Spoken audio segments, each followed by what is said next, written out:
Auspicious greetings to all Dharma friends around the world. This is Zhi Guan from Guang, Shan, France.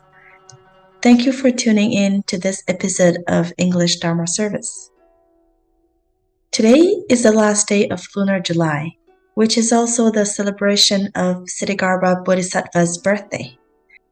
We know Ksitigarbha as one of the four great Bodhisattvas. He is also known as the Bodhisattva of Great Vow. For this week's episode, I would like to share about Ksitigarbha Bodhisattva and how we can learn from his practice.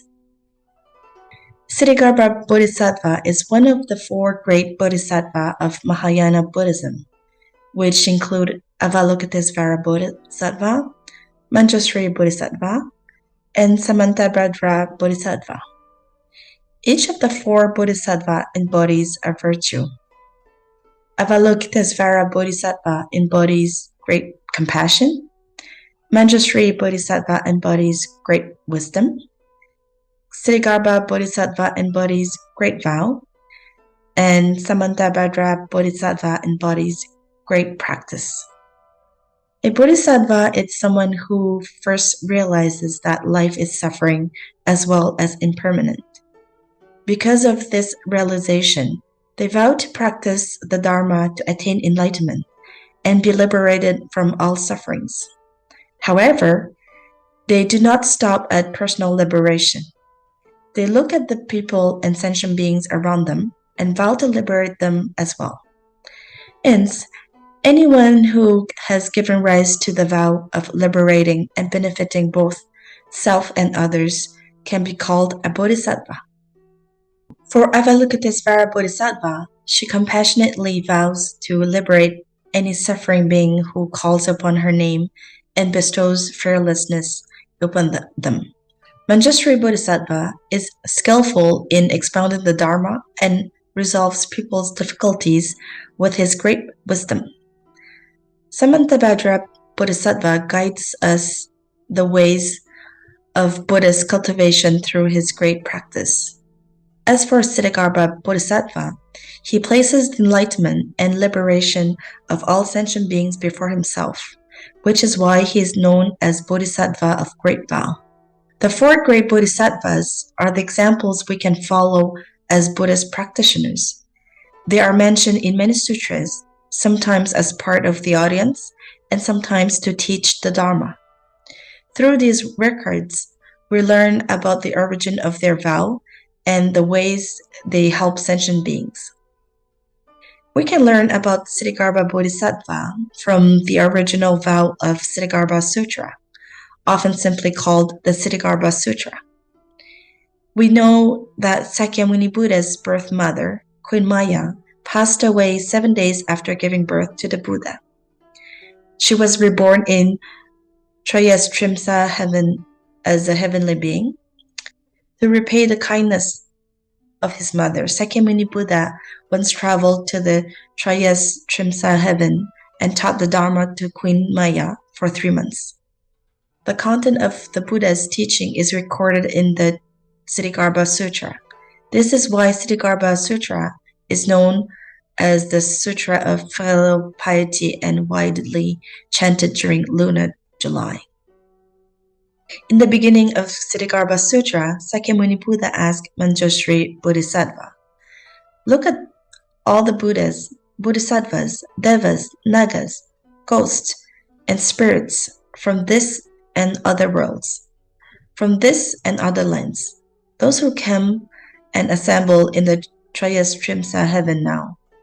Do you know their number?" Manjusri replied, "O Buddha, even if I were to measure and fathom with the power of my spiritual penetration for the 1,000 kalpas, I would not be able to know it." The Buddha said, "As I see them through the Buddha eye, their number still cannot be counted fully. As these beings who have been guided across, are being guided across, will be guided across to the other shore, have been brought to attainment, are being brought to attainment, or will be brought to attainment by Ksitigarbha Bodhisattva throughout many long kalpas.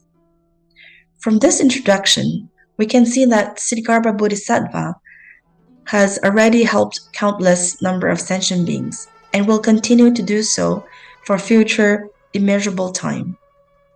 But what inspires him to make such a profound vow? We can find some clues in the sutra. In the sutra, 4 instances of Ksitigarbha Bodhisattva's past lives were recorded. These accounts detail the situation which inspires him to give rise to great vow. The first 2 instances are recorded in the first chapter. The next 2 instances are found in the chapter 4. In the first record, Ksitigarbha Bodhisattva was the son of a great elder. At that time, he encountered a Buddha. The Buddha's body was adorned with many majestic signs of excellence, and Ksitigarbha felt profound reverence for him, wishing to attain the same remarkable features as the Buddha. Ksitigarbha Bodhisattva vowed that throughout incalculable future kalpas, he would guide all wrongdoing suffering beings who reside in the 6 realms of existence to liberation. In this story, Ksitigarbha Bodhisattva is inspired to help all beings upon encountering a Buddha.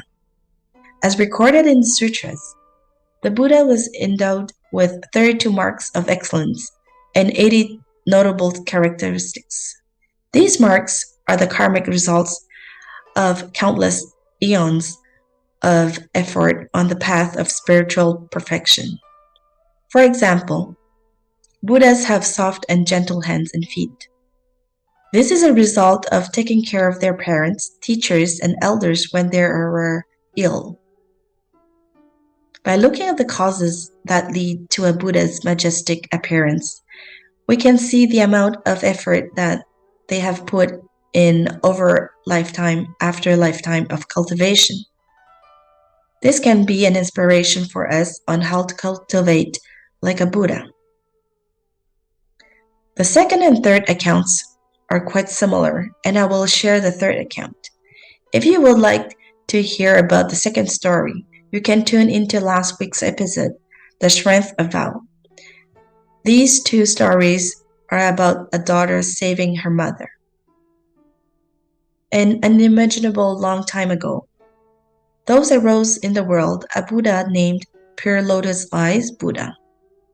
During that time, there was an Arhat who guided living beings across by means of merit, teaching and transforming them in sequence. He came upon a woman named Bright Eyes who made a food offering to him. The Arhat asked her, "What is your wish?"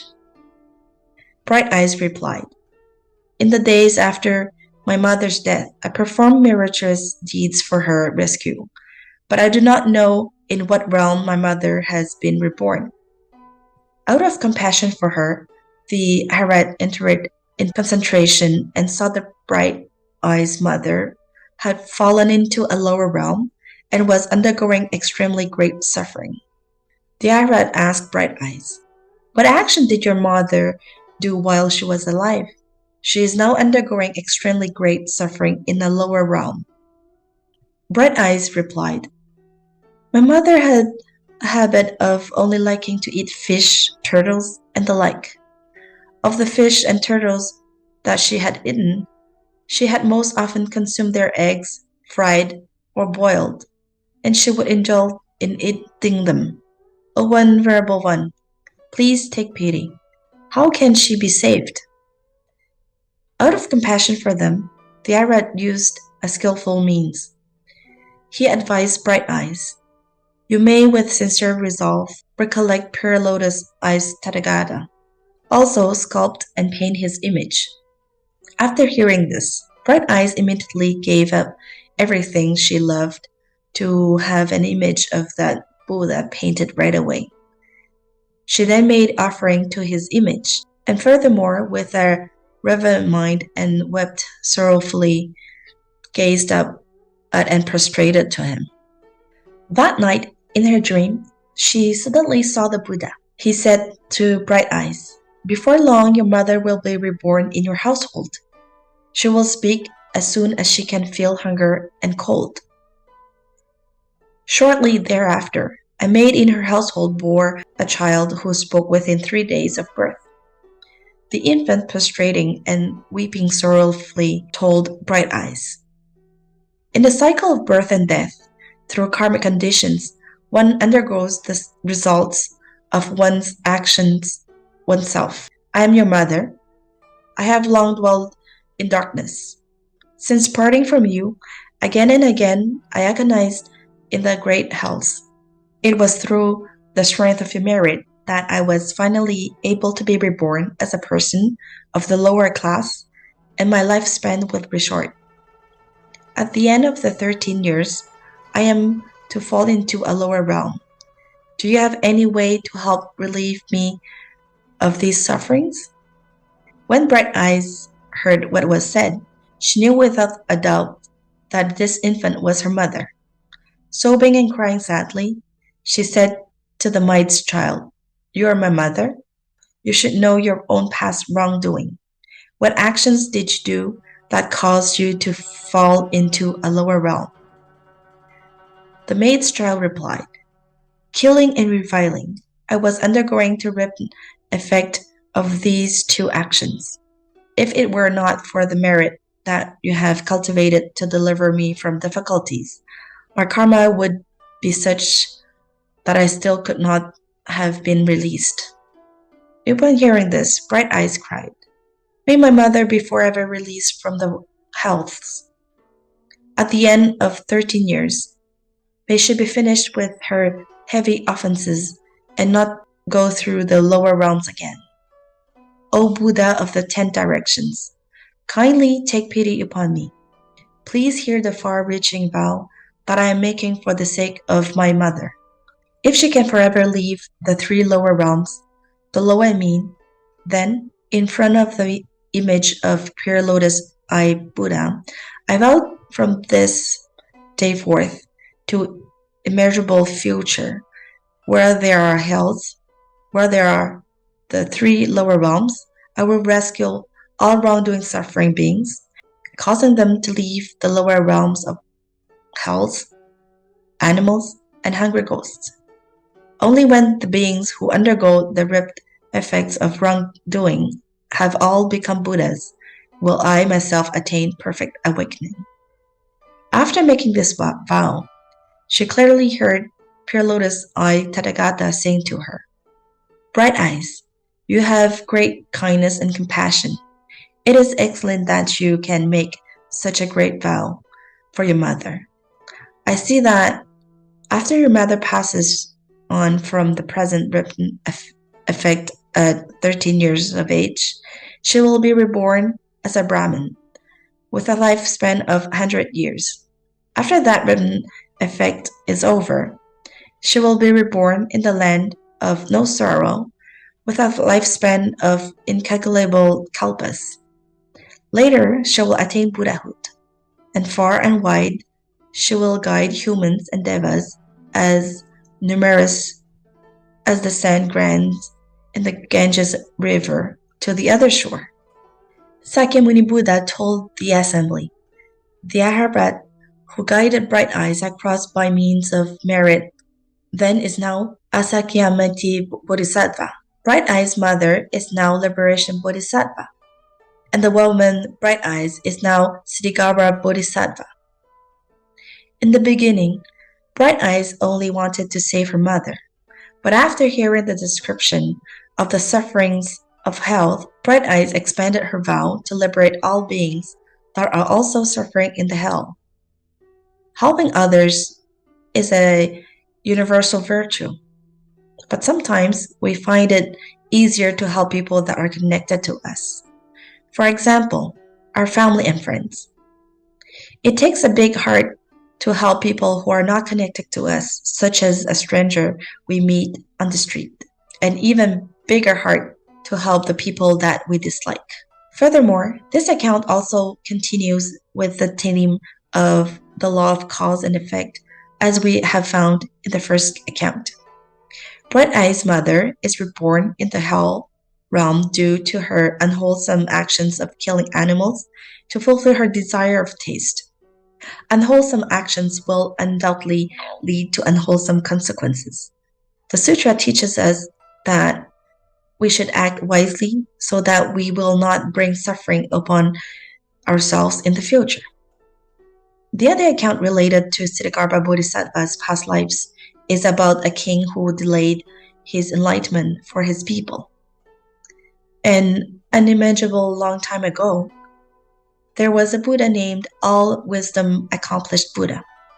The lifespan of that Buddha was 60,000 kalpas. Before he renounced the household life, he was the king of a small country and friends with the king of a neighboring country. They both practiced the 10 wholesome actions and benefited living beings. However, in the neighboring country, most people did many evil acts. The two kings conferred with each other and planned to employ many skillful means for them. One king vowed, "I will attain Buddhahood early and guide all these people across without exception." The other king vowed, "If I do not first guide all wrongdoing, suffering being across, causing them to attain peace and happiness, and enabling them to achieve Buddhi, I shall not become a Buddha." The king who vowed to become a Buddha early is All-Wisdom Accomplished Buddha. The king who vowed to always guide wrongdoing suffering beings across and not to become a Buddha yet is Ksitigarbha Bodhisattva.